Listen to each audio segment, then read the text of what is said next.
Welcome back students, मैं Pappu Khan.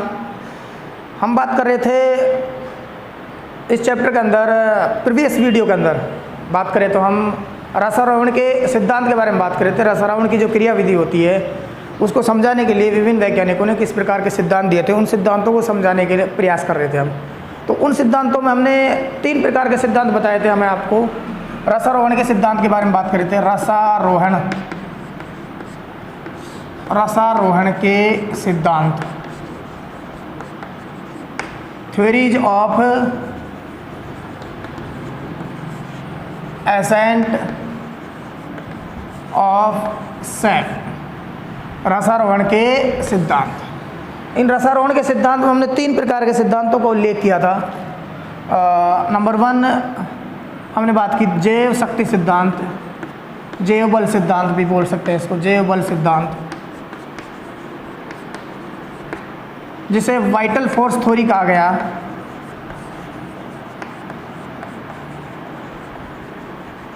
Vital force theory कहा गया। दूसरा जो सिद्धांत था हमारे पास वो था मूल दाब सिद्धांत,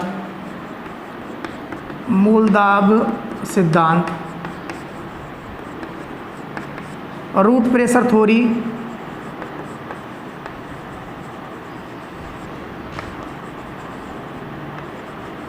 root pressure theory.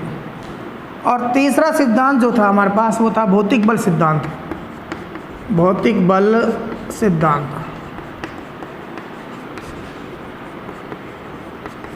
Physical force theory.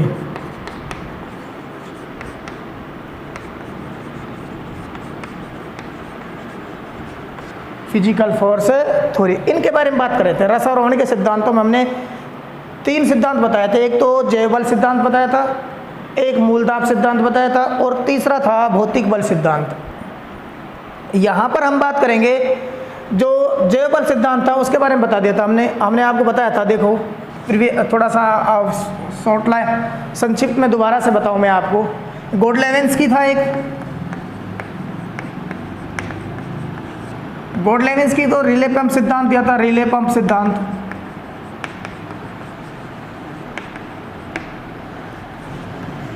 दूसरा जो था हमारे पास वैज्ञानिक वो जेसी बोस था, जेसी बोस, जगदीश चंद्र बोस, भारतीय वैज्ञानिक। इन्होंने क्या दिया था? लयबद्ध स्पंदन सिद्धांत, लयबद्ध स्पंदन सिद्धांत।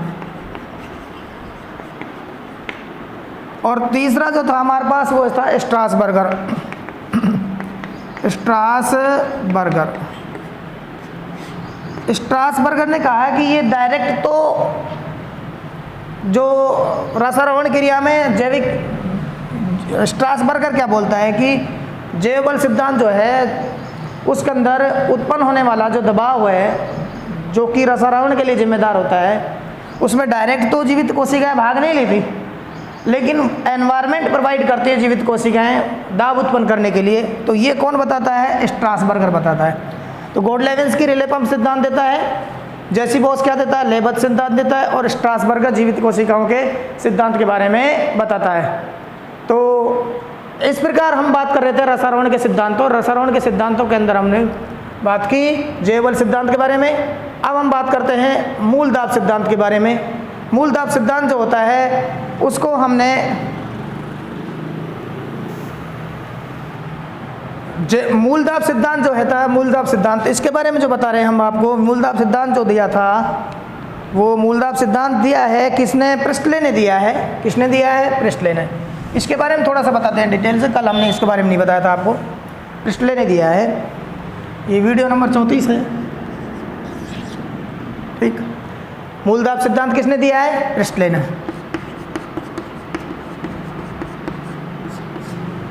प्रिस्टले ने दिया है। अब देखिएगा ये प्रिस्टले महोदय क्या कहते हैं। प्रिस्टले ये कहते हैं कि जो मूल की जो कोशिकाएं होती हैं, मूल की कोशिकाएं होती हैं वो लचीले प्रकृति की होती हैं। कौन सी कोशिकाएं? मृदुतक कोशिकाएं। मूल की जो मृदुतक कोशिका होती है, मूल बोले तो रूट की जो मृदुतक कोशिका होती है,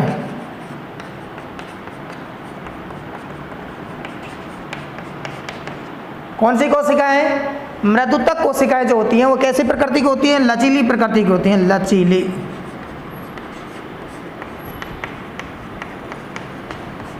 कैसी नेचर होती है इनकी? लचीली।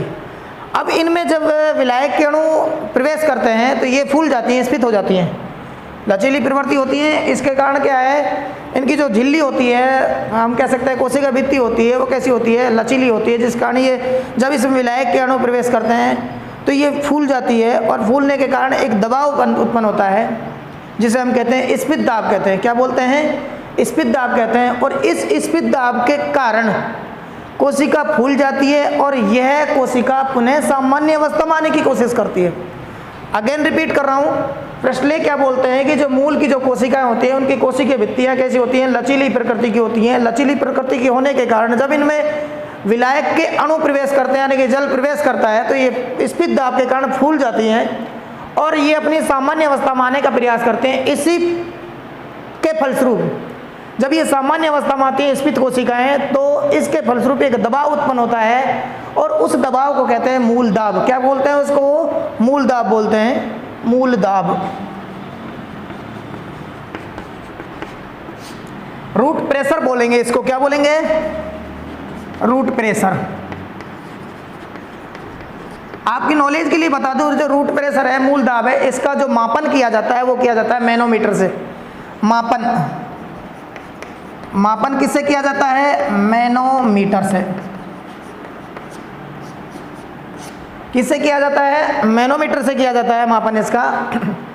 अब इस दबाव के कारण या फिर उत्पन्न दाब जो होता है, इसका जो मान होता है, इसकी जो वैल्यू होती है वो होती है 2 एटमॉस्फेयर से अधिक नहीं होती। 2 एटमॉस्फेयर से 2 एटमॉस्फेयर से ज़्यादा नहीं होती, 2 वायुमंडलीय दाब से ज़्यादा नहीं होती। अब ये जो मूल के अंदर उत्पन्न दबाव है, इस दबाव के कारण क्या है, जो जल जो रहता है वो जल जाइलम वाहिकाओं में प्रवेश कर जाता है और जाइलम वाहिकाओं में प्रवेश करने के पश्चात पौधे के अंगों में यानी कि विभिन्न भागों में पहुंचने का प्रयत्न करता है, एक तरह से पहुंचता है। लेकिन बात यह है कि यहाँ पर अब ये जो मूल दाब सिद्धांत दिया गया है, इस मूल दाब सिद्धांत की कुछ कमियां रह गई है। क्या कमी रह गई है? चूंकि इस प्रकार जो उत्पन्न दबाव होता है वो उसका जो मान है वो 2 एटमॉस्फेयर से 2 वायुमंडलीय दाब से अधिक नहीं होता है। और ये जो 2 वायुमंडलीय दाब जो होता है अधिकतम कितना ऊंचाई तक पानी को चढ़ा सकता है? वो 20 मीटर। कितना मीटर तक चढ़ा सकता है? 20 मीटर तक चढ़ा सकता है। अब इसके कारण क्या है, 20 मीटर की ऊंचाई तक ये पानी चढ़ सकता है। तो अब हम ये देखते हैं कि बहुत से जो पौधे होते हैं वो 20 मीटर से अधिक ऊंचाई के होते हैं, तो वहाँ पर वो पानी पहुँचाने के लिए इस प्रकार का जो उत्पन्न दबाव होता है वो कैसा होता है? अपर्याप्त होता है। तो प्रेस्ले महोदय मूल दाब के द्वारा रसारोहण की प्रक्रिया को समझाने का प्रयास तो करता है, लेकिन उसकी कमी क्या रह जाती है कि जो अधिक ऊंचाई वाले जो पादप होते हैं उनमें मूल दाब सिद्धांत जो होता है वो फॉलो नहीं होता है, लागू नहीं होता है। क्यों नहीं होता? क्योंकि इस सिद्धांत के अनुसार उत्पन्न जो दबाव होता है वो 2 एटमॉस्फेयर से अधिक नहीं पाया जाता। और 2 एटमॉस्फेयर केवल कितनी ऊंचाई तक 20 मीटर ऊंचाई तक ही पानी को ऊपर चढ़ा सकता है, ले जा सकता है। इससे अधिक ऊंचाई पर पौधों में इस पानी को ऊपर नहीं ले जाया जा सकता है। इस कारण ये जो सिद्धांत है वो क्या हो जाता है, एक तरह से मूल रसारोहण सिद्धांत को या रसायन की प्रक्रिया को समझाने में असफल होता है। अब हम बात करेंगे, नेक्स्ट बात करेंगे किसकी? देखो, हमने जैवबल सिद्धांत समझा दिया था। जैवबल सिद्धांत जो था उसके 3 वैज्ञानिक थे, उससे संबंधित गोडलेविंस्की था, जेसी बोस था और स्ट्रासबर्गर था। अब हमने बात की थी मूल दाब सिद्धांत की। तो मूल दाब सिद्धांत के अंदर कौन आ रहा है? प्रेस्ले महोदय आ रहा है। कि प्रेस्ले मूल दाब के द्वारा क्या करता है? रसारोहण की क्रिया को समझाने का प्रयास करता है, लेकिन इसकी भी कुछ कमियां रह जाती है। इस कारण ये वैलिड नहीं है सिद्धांत। अब हम नेक्स्ट बात करते हैं भौतिक बल सिद्धांत के बारे में। किसके बारे में बात करते हैं? भौतिक बल सिद्धांत के बारे में। रसारोहण का तीसरा जो सिद्धांत है हमारे पास वो है भौतिक बल सिद्धांत। भौतिक बल सिद्धांत, भौतिक बल सिद्धांत, भौतिक बल सिद्धांत, फिजिकल फोर्स थ्योरी।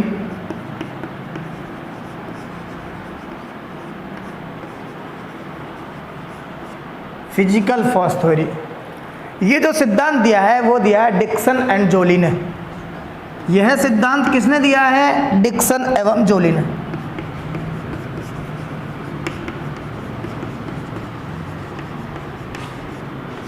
डिक्सन एवं जोली ने दिया।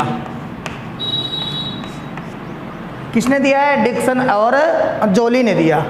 अब ये सिद्धांत क्या कहता है कि इस सिद्धांत को हम दूसरा नाम भी दिया गया है। इस सिद्धांत का दूसरा नाम क्या दिया गया है? सहसंजनवाद। सहसंजनवाद या वाष्पोत्सर्जन कर्षण, वाष्पोत्सर्जन कर्षण बल सिद्धांत।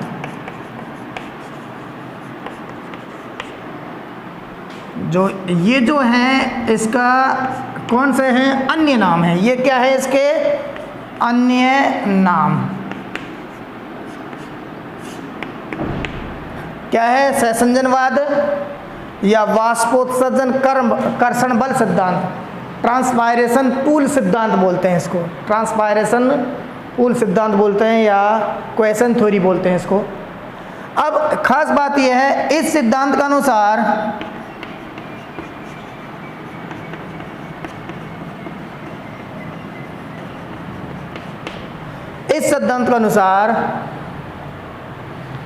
रसारोहण में जीवित कोशिकाएं भाग नहीं लेती हैं। रसारोहण में कौन सी कोशिकाएं भाग नहीं लेती हैं? जीवित कोशिकाएं। रसारोहण में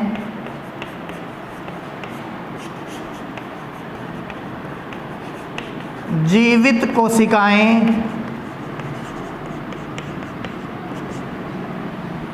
भाग नहीं लेती हैं। जीवित कोशिकाएं भाग नहीं लेती है। इस सिद्धांत के 2 पॉइंट्स हमारे पास, 2 भाग हैं। कितने भाग हैं इसके? एक तो सहसंजनवाद,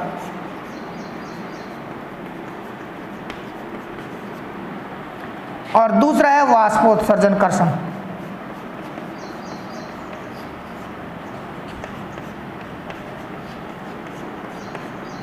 वाष्पोत्सर्जन कर्षण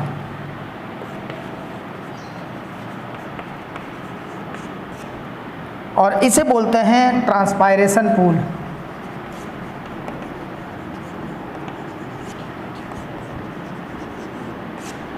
ट्रांसपायरेशन पूल। अब देखिएगा, हम इसको समझाने का प्रयास कर रहे हैं आपको कि सहसंजनवाद या वाष्पोत्सर्जन का सिद्धांत क्या है। सहसंजनवाद में समझने के पहले सबसे पहले हम बात करेंगे सहसंजन की। सहसंजन किसकी बात करेंगे? सहसंजन। सहसंजन को बोलते हैं कोहेसिव। क्या बोलेंगे इसको? कोहेसिव। समान अणुओं के बीच लगने वाला जो बल होता है ना, समान अणुओं के बीच लगने वाला जो बल होता है उसे कहते हैं सहसंजन बल। समान अणुओं के बीच लगने वाला बल, बल क्या कहलाएगा? सहसंजन कहलाएगा।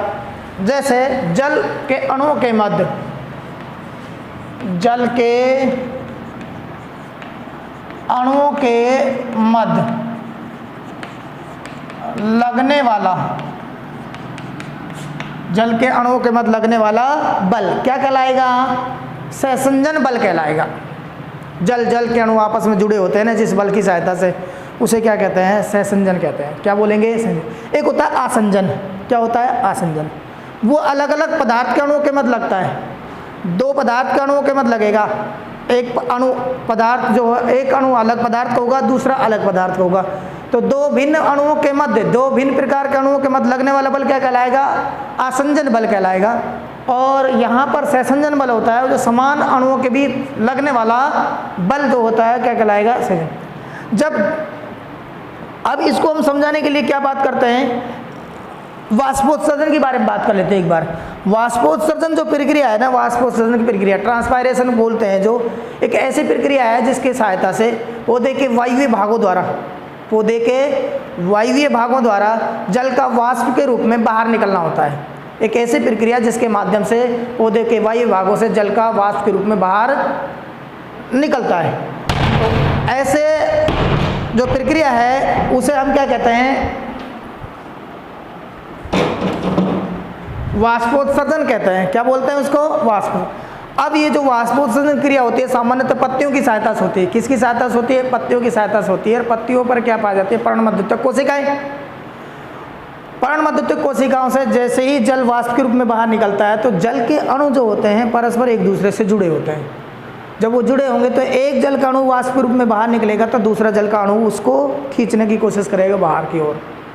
तो इस प्रकार जल से जल के अणुओं के बीच में एक बल लगता है जिसे क्या कहते हैं? सहसंजन बल। और सहसंजन बल के कारण जब एक अणु वाष्प रूप में बाहर उठता है, बाहर निकलता है, तो दूसरे अणु को भी वो खींचने की कोशिश करता है। इस प्रकार एक तनाव बल क्रिएट हो जाता है। क्या उत्पन्न हो जाता है? एक तनाव बल, टेंशन, प्रेशर क्रिएट हो जाता है, जिसकी सहायता से एक स्तंभ का निर्माण हो जाता है। कहाँ से? पत्तियों से लेकर जड़ तक। जड़ जो कि मृदा के संपर्क में, मृदा से क्या कर रही है? जल अवशोषित कर रही है। कौन से प्रकार का जल अवशोषित कर रही है? कैपिलरी प्रकार का अवशोषित जल कर रही है। तो जैसे ही जल मृदा कोशिकाओं में यानी मृदा से मूल रोम कोशिकाओं में प्रवेश करता है तो यहाँ पर हमने आपको पहले बताया था परासरण क्रिया और डीपीडी की क्रिया की सहायता से क्या होता है? जल अवशोषण की क्रिया होती है। तो पहले हम बात कर लेते हैं सहसंजन के बारे में और उसके बाद हम बात कर लेते हैं वाष्पोत्सर्जन कर्षण के बारे में। तो इनको थोड़ा सा रिटर्न के रूप में थोड़ा सा समझाएंगे हम आपको। भौतिक बल सिद्धांत के अंदर हमने बात की सहसंजनवाद की और वाष्पोत्सर्जन कर्षण तनाव सिद्धांत की। तो सहसंजनवाद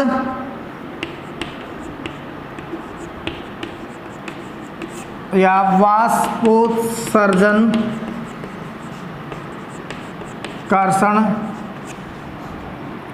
बल या सिद्धांत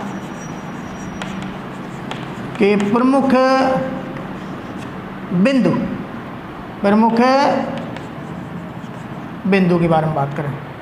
प्रमुख बिंदु के बारे में बात करेंगे। यहाँ पर हम नंबर 1 बात कर रहे हैं यहाँ पर कि देखो जो जड़ होती है, जड़, यहाँ एक चित्र की सहायता से हम समझ लेते हैं। ये हमारे पास मूल रोम है, ये हमारे पास जड़ है, ये हमारे पास बाह्य त्वचा की कोशिका हैं, वलकुट है ये हमारे पास,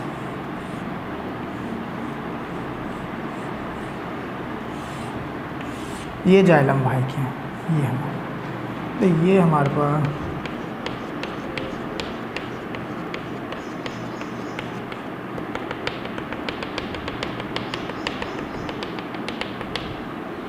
ये मृदा कण है। क्या है? ये मृदा कण, ये मूल रोम है, ठीक, ये वलकुट कोशिका है, ठीक, ये जाइलम वाहिका,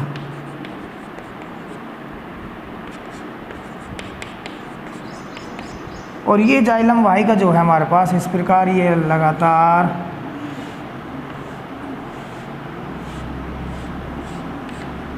कहाँ पहुँच रही है? पत्तियों तक से पहुँच रही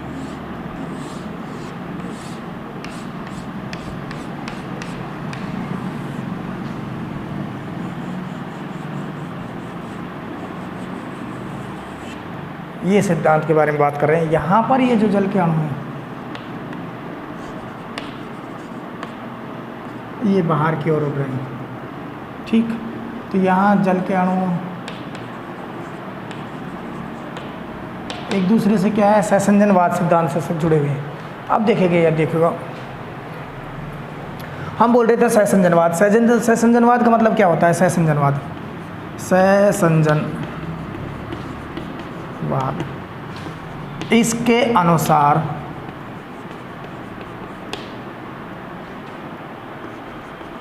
जल के अणु परस्पर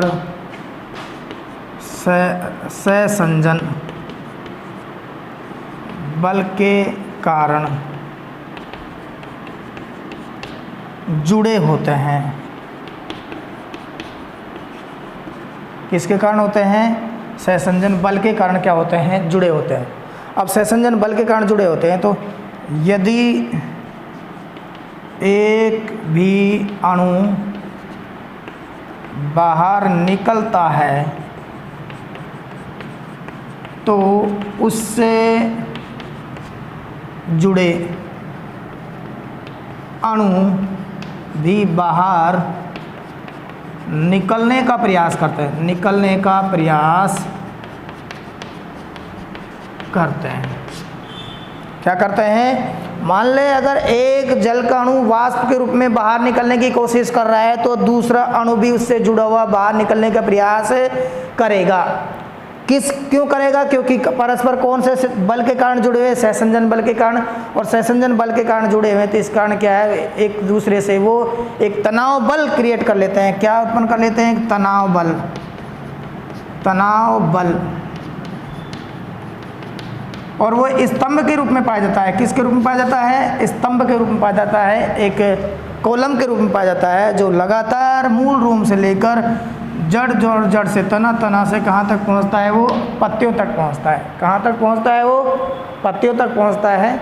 और इस बल के कारण क्या है, परस्पर जल के अणु क्या होते हैं? एक दूसरे से जुड़े होते हैं। अब हम बात कर लेते हैं किसकी? वाष्पोत्सर्जन की। किसकी बात कर लेते हैं? वाष्पोत्सर्जन। तो वाष्पोत्सर्जन के अंदर हम बात करते हैं, देखो इसको मिटा देता हूँ मैं थोड़ा सा। वाष्पोत्सर्जन, वाष्पोत्सर्जन, वाष्पोत्सर्जन क्या होता है? पौधे के वायु भागों द्वारा, पौधे के वायवीय भागों द्वारा जल का वाष्प के रूप में बाहर निकलना, बाहर निकलना क्या कहलाएगा? वाष्पोत्सर्जन। क्या कहलाएगा? वाष्पोत्सर्जन। अब जितना अधिक वाष्पोत्सर्जन क्रिया होगी उतना ही अधिक क्या है, जल के अणु बाहर निकलेंगे। जल के अणु बाहर निकलेंगे तो उतना ही खिंचाव बल उत्पन्न होगा। वो खिंचाव बल क्या करेगा? कहाँ तक पहुँचेगा? मूल रोम तक। और मूल रोम से उतने ही क्या करेगा? वो जल के अणुओं को ग्रहण करने का कार्य करेगा। कहाँ से? मृदा से। देखिएगा अब यहाँ डीपीडी और परासरण की क्रिया संपन्न हो रही है। किसकी क्रिया संपन्न हो रही है? इसके कारण क्या है? परासरण क्रिया और जो जल अवशोषण क्रिया है, जल अवशोषण क्रिया है, जो किसके फलस्वरूप होती है? परासरण के कारण और डीपीडी के कारण। किसके कारण होती है? डीपीडी के कारण। माना हमारे पास ये कोशिका है,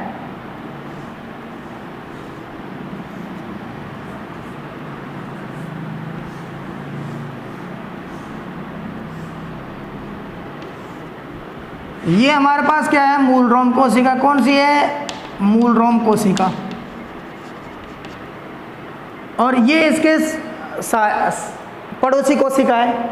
ये हमारे पास ए कोशिका और ये कौन सी है? B cell. क्या है ये? सेल, ए सेल है। और यहाँ पर हमारे पास क्या है? मृदा जल। क्या है ये? मृदा जल। अब मृदा जल जो है इस कोशिका के अंदर प्रवेश करेगा। किसके अंदर? ए कोशिका के अंदर, मूल रोम कोशिका के अंदर प्रवेश करेगा। जब मूल रोम कोशिका के अंदर जल प्रवेश करेगा तो इसकी जो सांद्रता है, विलयन की सांद्रता, वो क्या हो जाएगी? कम हो जाएगी। यानी कि डीपीडी क्या हो जाएगी? इसकी बढ़ जाएगी या कम हो जाएगी? डीपीडी क्या हो जाएगी? कम हो जाएगी। डीपीडी क्या हो जाएगी? डीपीडी शुरुआत में तो क्या थी इसकी? अधिक। क्योंकि यहाँ जो था हमारे पास विलयन जो है, यहाँ पर विलयन क्या है? विलयन तनु। और यहाँ विलयन क्या है? सांद्र।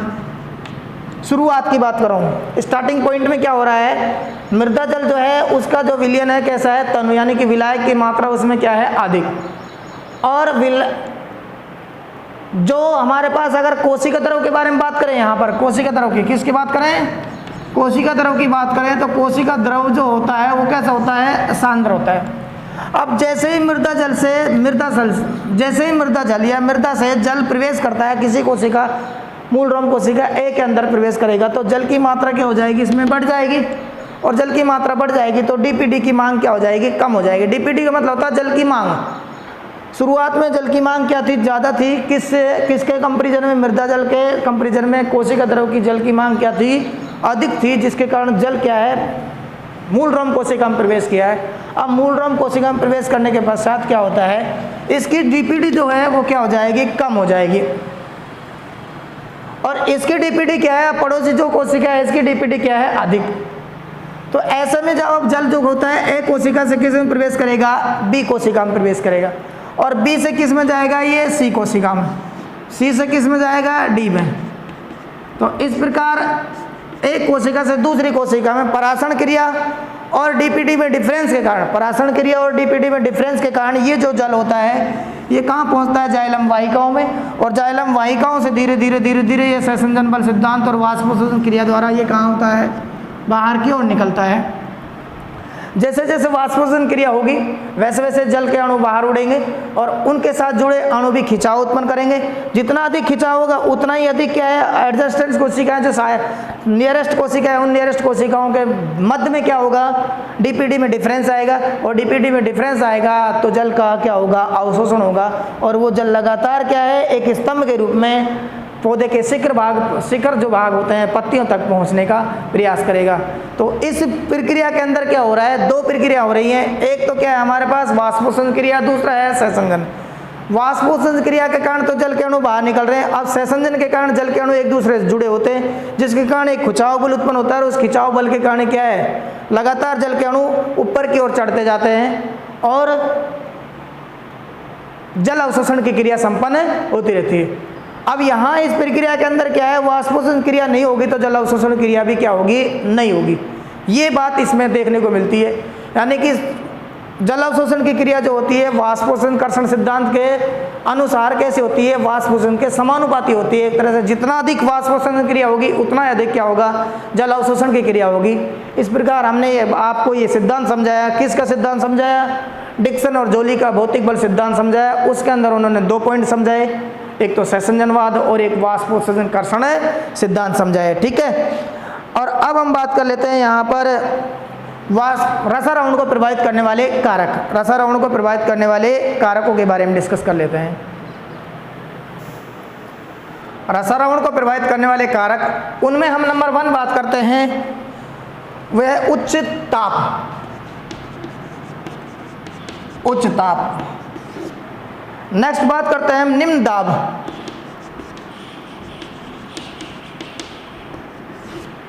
नेक्स्ट बात करते हैं हम आर्द्रता, वायुमंडलीय आर्द्रता कहते हैं जिसको। नेक्स्ट करते हैं वायुमंडलीय दाब।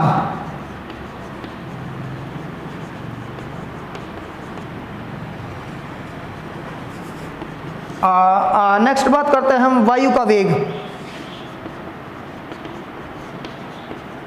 वायु का वेग। नेक्स्ट बात करते हैं हम मृदा में जल की मात्रा। जल की मात्रा, मृदा में जल की मात्रा। तो ये जो चीज़ें हैं, ये जो पॉइंट्स हैं हमारे पास रसारोहण को प्रभावित करने वाले कारक हैं। इनमें उच्च ताप क्या होता है, जितना अधिक तापमान होगा उतना ही वाष्पोत्सर्जन क्रिया होगी। और वाष्पोत्सर्जन क्रिया अधिक होगी तो रसारोहण की क्रिया भी क्या होगी, अधिक होगी। ठीक, जल अवशोषण की क्रिया क्या होगी, अधिक होगी।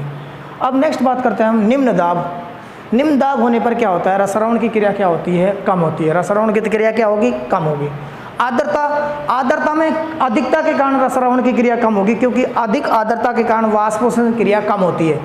वायुमंडलीय आर्द्रता बढ़ने के कारण, वायुमंडलीय आर्द्रता बढ़ने के कारण वाष्पोत्सर्जन क्रिया कम होती है। और वाष्पोत्सर्जन की जब क्रिया कम होगी तो ऐसे में क्या है, रसारोहण की क्रिया भी क्या होगी, कम होगी। वायुमंडलीय दाब, वो अभी बताया हमने कि वायुमंडलीय दाब अधिक बढ़ने पर क्या है, वायुमंडलीय दाब बढ़ने के कारण, वायुमंडलीय दाब बढ़ने के कारण क्या है, रसारोहण की क्रिया क्या होगी, कम होगी।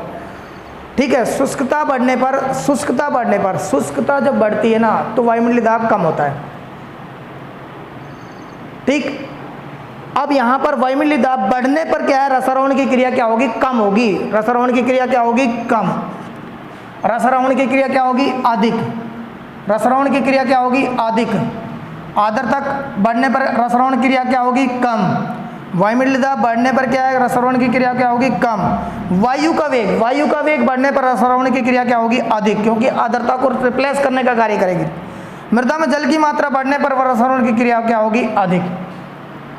तो ये हमारे पास जो पॉइंट्स हैं ये है रसारोहण की दर, रसारोहण की दर। तो रसारोहण की दर क्या है? तापमान बढ़ने पर क्या होगी? बढ़ेगी। निम्न दाब पर क्या होगी? बढ़ेगी। आर्द्रता बढ़ने पर घटेगी। वायुमंडलीय दाब बढ़ने पर कम होगी। वायु का वेग बढ़ने पर बढ़ेगी। और मृदा में जल की मात्रा बढ़ने पर क्या होगी? बढ़ेगी। हम ये कह सकते हैं जब जल की मात्रा मृदा में कम होती है रसारोहण की क्रिया क्या होती है? कम होती है। और जब मृदा में जल की मात्रा अधिक होती है तो रसारोहण की क्रिया क्या होती है? अधिक होती है। इस प्रकार हमने रसारोहण सिद्धांत को समझाने का प्रयास किया। ओके।